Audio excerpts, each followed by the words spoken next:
students, I am Raja Rajeshwari. நம்ம இன்னைக்கு Tamil Nadu state board சிலபஸ்ல 9th ஸ்டாண்டர்ட் எக்ஸசைஸ் 2.2 சம் பார்த்துட்டு இருக்கோம். நம்ம இப்ப பார்க்க போறது 5th sum. Without actual division, find which of the following rational numbers have terminating decimal expansion அப்படின்னு கொடுத்துட்டு 7/128 கொடுத்திருக்காங்க. அதாவது நம்ம டிவைட் பண்ணாமையே இது வந்து டெர்மினேட்டிங் டெசிமல் எக்ஸ்பான்ஷனா இல்லையா அப்படின்றத கண்டுபிடிக்க போறோம்.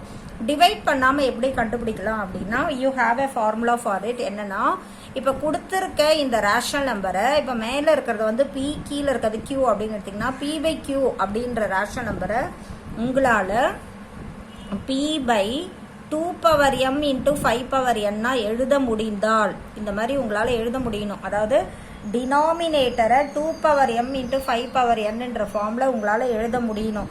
அப்படி எழுத முடியல அப்படின்னா நீங்க வந்து என்னன்னு சொல்லணும்னா, இட் இஸ் எழுத முடியும் அப்படின்னா it is a terminating decimal expansion. எழுத முடியலன்னா நான் டெர்மினேட்டிங் டெசிமல் எக்ஸ்பான்ஷன் சொல்லணும். ஸோ 7/128 இருக்கு. இப்போ கீழே இருக்க டினாமினேட்டர் இருக்கு இல்லையா 128, அதை ஃபேக்டரைஸ் பண்ணி 2m into 5n அப்படின்ற ஃபார்ம்ல எழுத முடியுமான்னு பாருங்க. இப்போ 128 நான் வந்து என்ன பண்றேன்னா ஃபேக்டரைஸ் பண்றேன். 2 டேபிள்ல 6 2s are 12, 4 2s are 8, மறுபடி 2 டேபிள் 32, மறுபடி 2 டேபிள் 16, மறுபடி 2 டேபிள் 8 2 4 2 2 2 1. ஸோ இந்த 7/128 நான் எப்படி எழுதுறேன்னா, 7 by எத்தனை 2 பவர் வந்திருக்குன்னு பாருங்க. 128 1 2 3 4 5 6 7 2 பவர் 7 நம்மளால எழுத முடியுது. ஆனா நமக்கு வந்து 2m into 5n வேணும்.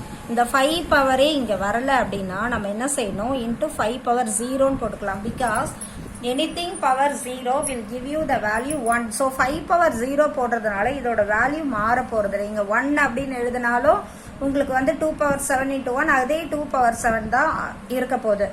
ஸோ நம்ம இந்த ஃபார்ம்ல எழுதணுன்றதுனால this I am writing as 2 power 7 into 5 power 0 அப்படின்னு நான் எழுதியிருக்கேன். ஸோ இப்படி எழுதுறதுனால இதோட வேல்யூ மாற போறது இல்லை. ஸோ நம்மளால இந்த மாதிரி எழுத முடியுது அப்படின்னா, if it is written in the form p by 2m into 5n னா நம்ம என்னன்னு சொல்லலாம், therefore it is a terminating decimal அப்படின்னு நீங்க கன்க்ளூட் பண்ணிக்கணும். it is a terminating decimal அப்படின்னு நம்ம கன்க்ளூட் பண்ணிக்கலாம். இப்போ நெக்ஸ்ட் சம் பாருங்க. 21/15 கொடுத்துருக்காங்க. இப்போ 15 கீழே இருக்க டினாமினேட்டரை ஃபேக்டரைஸ் பண்ணீங்கன்னா 5 3s are 15 வந்திருக்கு. 3 1 time. ஸோ 21/15 நம்ம எப்படி எழுதலாம்னா 21/3 into 5 அப்படின்னு எழுதலாம். இங்க வந்து 2 பவர் கிடைக்கல. இப்போ நமக்கு வந்து it should be of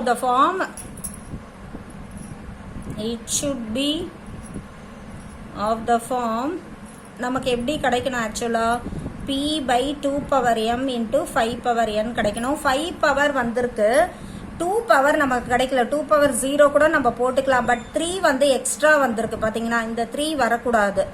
அப்ப இந்த மாதிரி இருந்ததுன்னா நம்ம என்னன்னு சொல்லலாம், இட் இஸ் அ நான் terminating decimal expansion.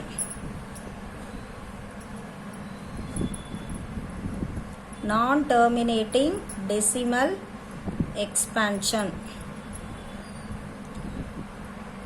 Sorry, it is a நான் டெர்மினேட்டிங் டெசிமல். டெசிமல்னும் போடலாம், எக்ஸ்பான்ஷன்னும் போடலாம். இப்போ பார்த்தீங்கன்னா இதை வந்து இன்ட்டு 2 power 0 போட்டாலும் ஓகே. பட் இந்த 3 வந்து இங்கே வந்து நம்மளோட இந்த ஃபார்மில் நம்ம 3 வந்து வரக்கூடாது. அப்படி வரல, அப்படி 3 வந்திருக்குன்றதுனால நம்ம என்னன்னு சொல்லலாம், நான் டெர்மினேட்டிங் டெசிமல் எக்ஸ்பான்ஷன் சொல்லலாம். இப்போ நெக்ஸ்ட் தேர்ட் ஒன் பார்க்கலாம். இப்போ தேர்ட் ஒன் பாருங்க. 4 9/35 இது வந்து மிக்ஸ்டு ஃபார்ம்ல இருக்கு. இதை வந்து நம்ம வந்து கன்வெர்ட் பண்ணிடலாம், இம்ப்ராப்பரா கன்வெர்ட் பண்ணிடலாம். 35 into 4 என்ன வருது, 4 5s are 20, 140 வருது. 140 plus 9 149. ஸோ மேல நியூமரேட்டர் 149/35. இந்த 35 வந்து நீங்க வந்து ஃபேக்டரைஸ் பண்ணீங்கன்னா 7 into 5 கிடைக்கும் இல்லையா, 7 into 5 கிடைக்கும். ஸோ நமக்கு 5 பவர் கிடைச்சிருக்கு, 2 பவர் கிடைக்கல. 2 power 0 கூட போட்டுக்கலாம். பட் 7 வந்து உங்களுக்கு எக்ஸ்ட்ரா கிடைச்சிருக்கு. ஸோ கண்டிப்பாக இது வந்து நான் டெர்மினேட்டிங் டெசிமல் எக்ஸ்பான்ஷன் தான். ஸோ நம்ம வந்து என்ன செய்யலாம் அப்படின்னா it is not in the form of p by 2 power m into 5 power n.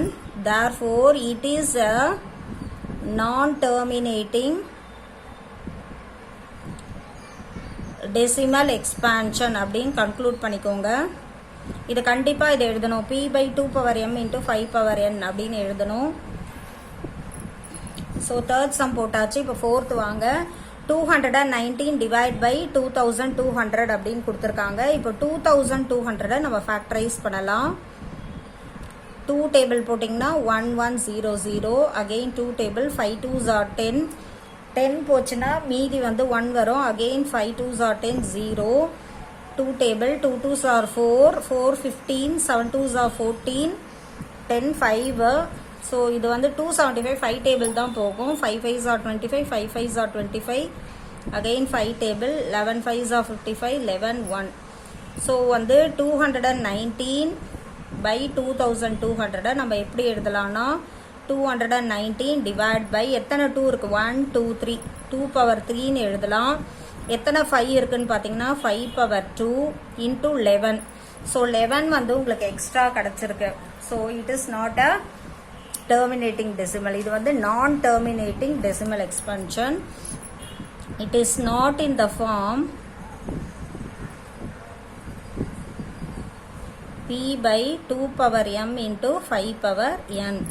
Therefore, it is a non-terminating decimal expansion அப்படின்னு எழுதி முடிச்சிடுங்க. non-terminating decimal expansion. ஸோ இந்த மாதிரி சம்ஸ் பார்த்தீங்கன்னா உங்களுக்கு வந்து ரொம்ப ஈஸி. நீங்கள் வந்து ஜஸ்ட் இந்த ஃபார்முலா மட்டும் படிச்சிருந்தா போதும். p by 2 power m into 5 power n அந்த ஃபார்முலா வருதான்னு பாருங்கள். அப்படி வரல அப்படின்னா நான் டெர்மினேட்டிங், அப்படி வந்ததுன்னா it is a terminating decimal expansion. நீங்கள் எக்ஸ்பேண்ட் பண்ணாமல் எவ்வளோ ஈஸியாக அதை கண்டுபிடிக்கிறீங்க இல்லையா? ஸோ மேக்ஸ் பொறுத்த வரைக்கும் நிறைய விஷயம் இருக்குது. ஷார்ட்கட் மெத்தட் நிறைய இருக்குது. ஸோ இது எல்லாமே நீங்கள் கற்றுக்கிட்டிங்கன்னா it is easy for you. Maths வந்து உங்களுக்கு ரொம்ப பிடிக்க ஆரம்பிச்சிடும். I hope you have understand the sum students. Please subscribe my channel students. தேங்க்யூமா.